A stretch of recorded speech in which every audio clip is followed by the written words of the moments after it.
استغفر الله استلا يدي حوله iyo caruur iyo wax walba way helaysaan hada waa استغفر الله halay sheegayna niyaro Soomaaliyeed oo muslima oo Mareykan joogo shaqaysta oo yidhi maalintii 2,000 استغفر الله baa sameeyayo wax haba yaraatee nolosheeda isoo hortaaga ma jiraan hooyaday baan maalintii dambe oo dukaan haysato waxaan ku yidhi hooyo haddaad laftaada استغفر الله badiso dukaanka uu camirmaya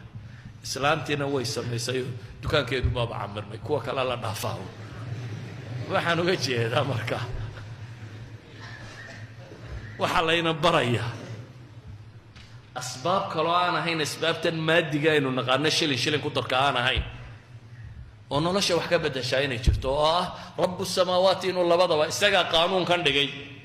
qaanuunkan fiisigiska iyo dhaqaalaha nolosha lagu wato isaga dhigay maca dalika isaga ana ka talaabsan kara walidaalika ba karaamaadka iyo mucjiz